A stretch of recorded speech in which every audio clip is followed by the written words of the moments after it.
جب اللہ تعالیٰ نے انسان کی تخلیق کا ارادہ فرمایا تو کائنات کے در و دیوار پر ایک نئی روشنی پھیل گئی۔ فرشتے حیرت سے دیکھ رہے تھے کہ رب کائنات کیا نیا کرشمہ دکھانے والا ہے۔ مٹی سے ایک مجسمہ بنا اور جب اللہ تعالیٰ نے اس میں اپنی روح پھونکی تو ایک عظیم مخلوق نے آنکھ کھولی۔ حضرت آدم علیہ السلام وہ انسانیت کے باپ، نبوت کے سلسلے کی پہلی کڑی اور زمین پر اللہ کے نائب بنائے گئے۔ ان کی کہانی صرف ایک تاریخی واقعہ نہیں بلکہ روح کو جگانے والی حقیقت ہے جو ہمیں عاجزی، توبہ اور بندگی کا سبق دیتی ہے۔ اللہ تعالیٰ نے فرمایا جب میں اسے درست کر لوں اور اس میں اپنی روح پھونک دوں تو تم سب اس کے آگے سجدے میں گر جاؤ۔ اللہ تعالیٰ نے مٹی کے مختلف رنگوں اور ذائقوں سے آدم علیہ السلام کو پیدا کیا تاکہ ان کی اولاد میں مختلف رنگ، مزاج اور عادات ظاہر ہوں۔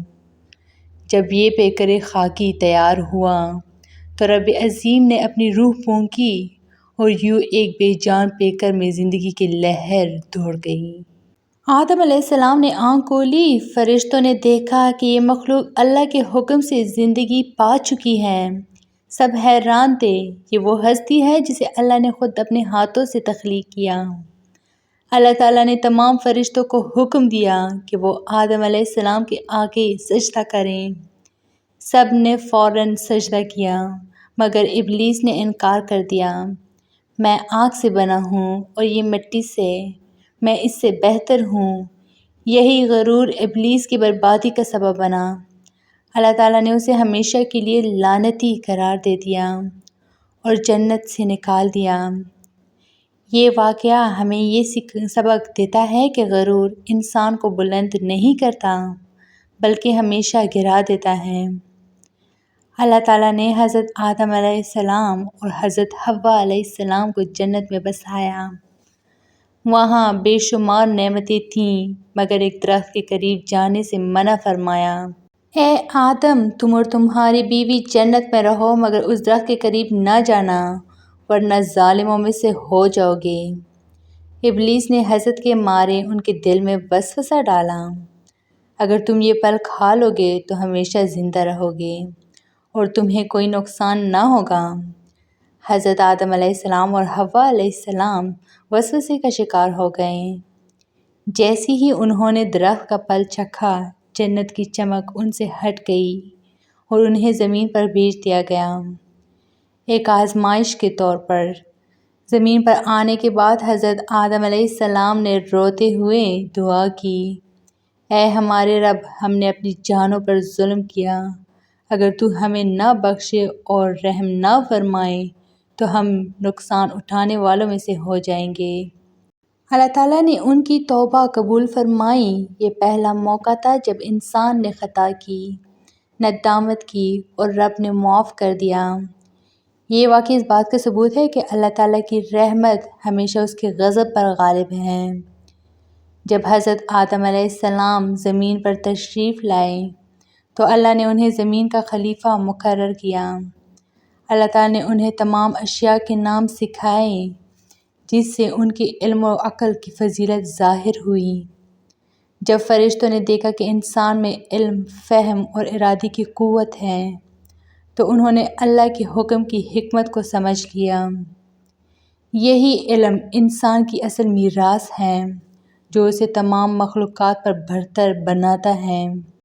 حضرت آدم علیہ السلام کو اللہ تعالیٰ نے حضرت حوا علیہ السلام کے ساتھ دنیا کی آبادی کا ذریعہ بنایا۔ ان کے بیٹے اور بیٹیاں دنیا کے مختلف علاقوں میں پھیل گئے۔ انہی سے انسانوں کا سلسلہ جاری ہوا۔ حضرت آدم علیہ السلام کی عمر تقریباً 930 سال بتائی جاتی ہے۔ آپ نے اپنی زندگی کے ہر لمحے میں انسانوں کو اللہ کی عبادت اور تقوی کی دعوت دی۔ عاجزی، انسان مٹی سے پیدا ہوا، اسے غرور زیب نہیں دیتا۔ نمبر 2، توبہ، اگر انسان گناہ کرے تو فوراً رجوع کریں کیونکہ اللہ غفور الرحیم ہے۔ نمبر 3، علم کی قدر، اللہ نے آدم کو علم سے سرفراز کیا۔ یہ ہر انسان کی اصل طاقت ہے۔ نمبر 4، شیطان کی پہچان۔